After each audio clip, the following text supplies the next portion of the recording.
Hello, my friends. How you guys doing? I hope you've had a wonderful week.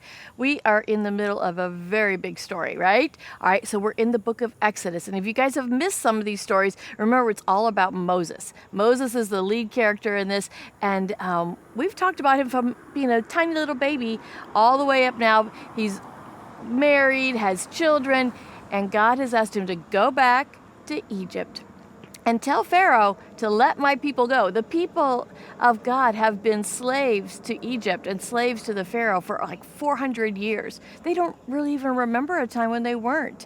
So God is trying to reveal himself and to show the people, his people, that he is there for them, and show the Egyptians, and especially Pharaoh, that God is powerful, that he is powerful, and that he needs to let them go. So last time I left you, all of Egypt was covered in frogs. Do you guys remember that? All right, so this is called the plagues, and they were covered in frogs. If they wanted dinner, you had to shoo frogs off the table. They're making bread. Frogs were in their bread. Frogs were in their bed. It was everywhere there was frogs, frogs, frogs. So finally, Pharaoh went to Moses and said, "Pray to your God and tell him to, free us of all these frogs." And that's where we're at. Are you ready to see what happens next? Me too. Let's do it. All right. So, but when Pharaoh saw that the frogs were gone, guess what? He hardened his heart and would not let the children of Israel go. Then the Lord commanded Moses, "Tell Aaron to stretch out his rod and strike the dust of the ground." You want to know what came next? It was lice. All right. Here's your bugs. Think about little gnats or lice. Have you guys ever heard of that? It gets in your hair sometimes. Think about these covering your whole body and inside your hair and all over. Can you see these, Mr. Videographer? They're nasty. Okay.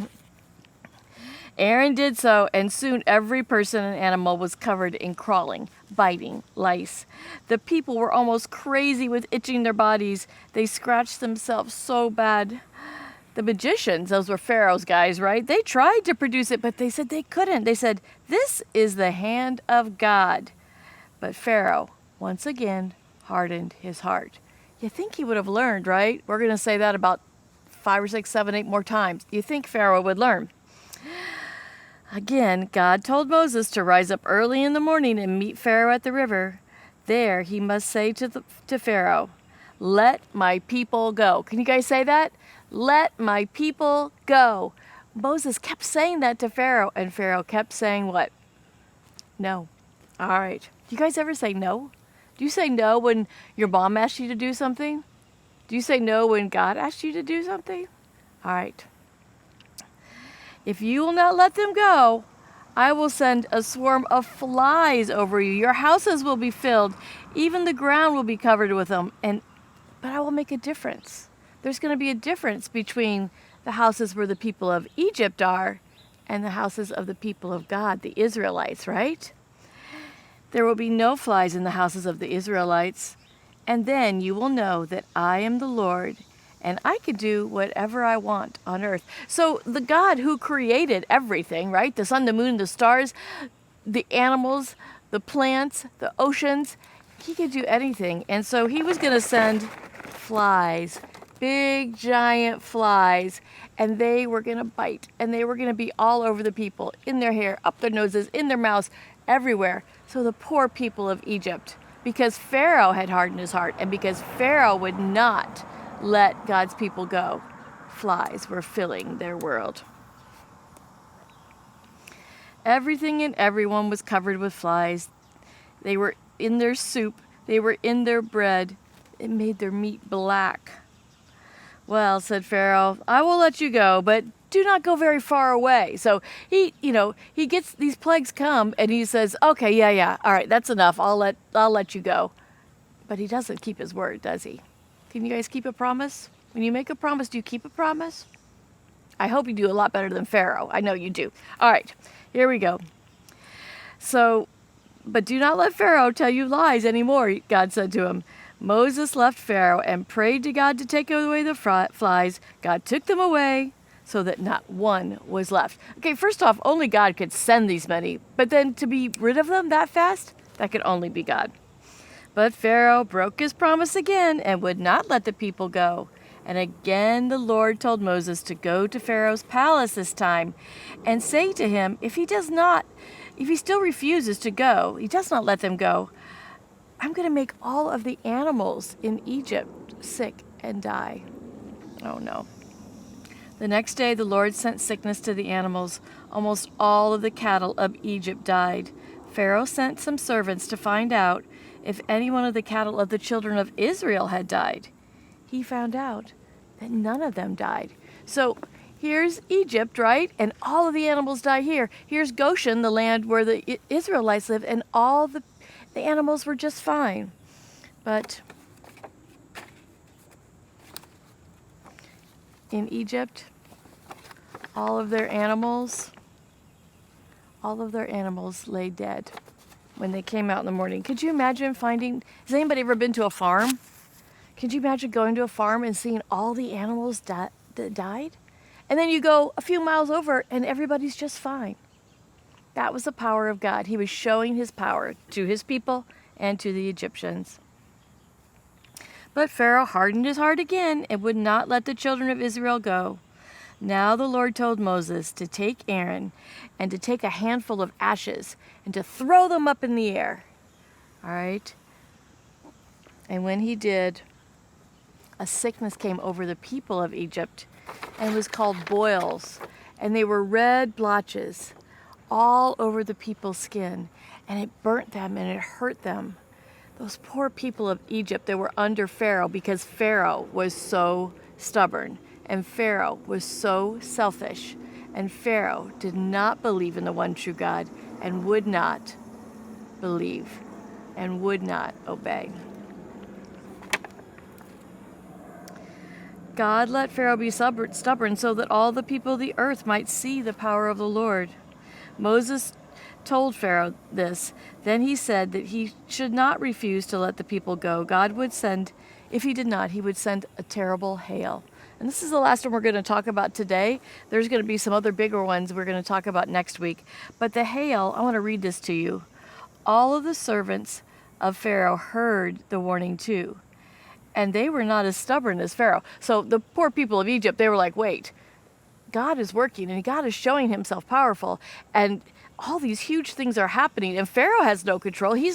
First off, he has no power to protect us, but he's not protecting us. No matter what he does, he's always putting us in the way of harm.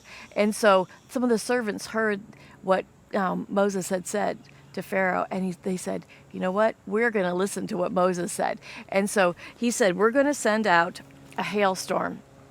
And so God is going to send a hailstorm. And so the servants who heard took their animals and their other servants and they hid them away. They put them under shelter. But the people who didn't know, hail came. No, we live in Tennessee, so we know what hail is. When it comes down, it's not as soft as these little balls, is it? It is hard. And the hail that came down was so heavy that it would be like blocks of ice coming down. It could even kill somebody when it knocked into them. This was the worst storm that people had ever seen. It was windy and it was rainy and it was the winds, and it didn't last for a storm sometimes will last for a half an hour. Sometimes it'll last forever. Do you hear those locusts? We're going to talk about those next week. All right. But it was lasted for hours and hours and hours. All right. The people had never been through such a storm, and it kept on without stopping. But in the land of Goshen, where the children of Israel were, there was no hail at all. The Egyptians were almost dying with fear, and even Pharaoh was terrified. This was far worse than the flies and far worse than the animals dying. Finally, he said, this surely must be God Almighty. At last, even Pharaoh's hard heart gave in, and he sent for Moses. He says, I have sinned. The Lord is righteous, and I am wicked. It is enough. Pray to your Lord that the thundering and the hail would stop. So Moses said, as soon as I have gone out of the city, I will pray unto the Lord, and the thunder and hail will stop, so that you may know that the earth is the Lord's. But I know that you and your servants will not fear the Lord enough to do your will. He's already done it wrong multiple times, right? He said, oh, I'm going to believe, and then he stops. When Pharaoh saw the thunder and the hail were over, he and his servants immediately sinned more. They would not let the children of Israel go. All right. How many times does it take you to learn a lesson? I hope you learn a lesson faster than Pharaoh did. I hope I learn a lesson faster than Pharaoh did, right? It's like they do not, he is not listening. He's so stubborn. He's so selfish. He did not want to let those people go, even though God was there. And who was he believing in? He wasn't believing in one true God. He was believing in idols.